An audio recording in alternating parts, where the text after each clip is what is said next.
বাংলা বা বাঙালিদের এর থেকে লজ্জা বা অপমানের আর কি হতে পারে।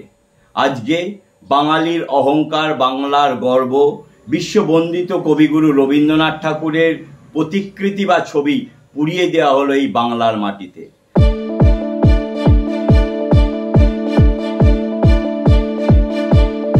আমরা দেখতে পেলাম বর্তমানে বাংলার শাসনাধীন দলের ছাত্র সংগঠন বাংলার মাটিতেই পুড়িয়ে ফেললো রবীন্দ্রনাথের ছবি।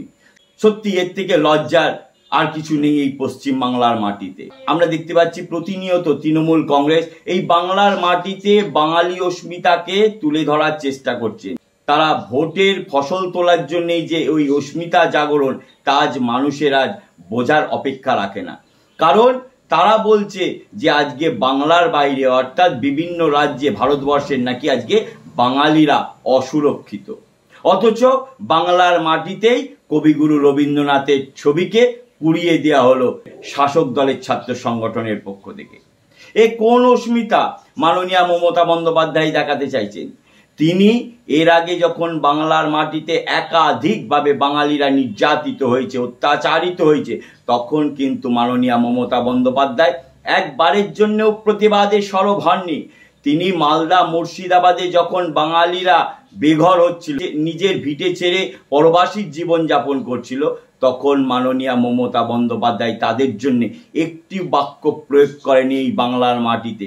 শুধু তাই নয়, বাংলার মাটিতে শুধুমাত্র তুলসীর মালা গলায় পরিধানের জন্য আমরা দেখতে পেলাম যে নির্মমভাবে হত্যা করা হলো এখানকার বাংলার বাঙালিকে, তখনও কিন্তু মাননীয়া মমতা বন্দ্যোপাধ্যায় সরব হননি প্রতিবাদে। আর আজকে তিনি বাঙালি আনার সুশ্রুতি দেখাচ্ছেন শুধুমাত্র ভোট ব্যাংকের জন্য। এ কোন বাঙালি আনা, যেখানে প্রতিনিয়ত বাংলার মনীষী মহামানবদের অপমানিত করা হয়। বিশ্ববন্দিত কবিগুরু রবীন্দ্রনাথ ঠাকুরের আজকে ছবি পুড়িয়ে দেওয়া হলো শাসক দলের ছাত্র সংগঠনের পক্ষ থেকে। সেখানে কিন্তু একবারের জন্য মাননীয়া মমতা বন্দ্যোপাধ্যায় প্রতিবাদে সরব হলেন না। শুধু মাননীয়া মমতা বন্দ্যোপাধ্যায় নয়, তার দলের নেতা, নেত্রী, মন্ত্রীরাও কিন্তু একবারের জন্যও প্রতিবাদে সরব হলেন না। এ কোন বাঙালিয়ানা জাগানোর চেষ্টা করছেন মাননীয়া মমতা বন্দ্যোপাধ্যায়?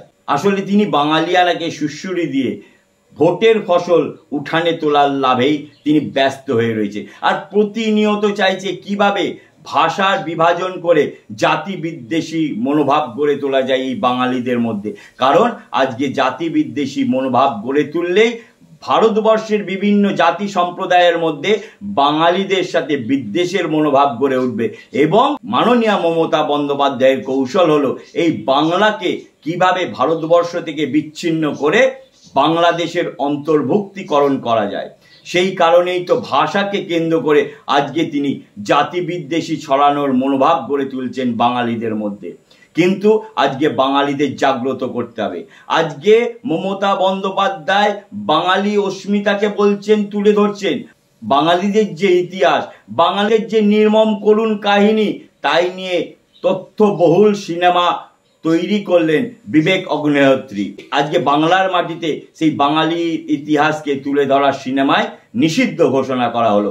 এর থেকে আর কি লজ্জা আছে বাঙালিদের কাছে? আমরা দেখতে পাচ্ছি 1946 সালের 16ই আগস্টের যে নির্মম করুণ কাহিনী, সেই নির্মম করুণ কাহিনী তুলে ধরেছেন বিবেক অগ্নিহোত্রী দ্য বেঙ্গল ফাইলসের মধ্য দিয়ে, যেখানে দেখা যাচ্ছে কিভাবে অত্যাচারিত হয়েছিল বাঙালিরা, কিভাবে বাঙালি নারীরা ধর্ষিত হয়েছিল, কিভাবে বাংলার নরনারীরা খুন হতে হয়েছিল।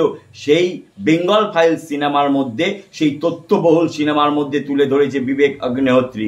কিন্তু মাননীয়া মমতা বন্দ্যোপাধ্যায় সেই ইতিহাসকে আর বাংলায় চলচ্চিত্র রূপে প্রদর্শন করতে দিল না। এর থেকে দুঃখের বা লজ্জার কি আছে?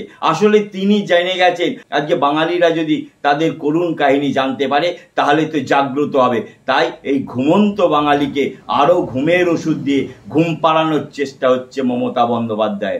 তাই আজকে জাগ্রত হতে হবে, সমস্ত বাঙালিকে জাগ্রত হতে হবে।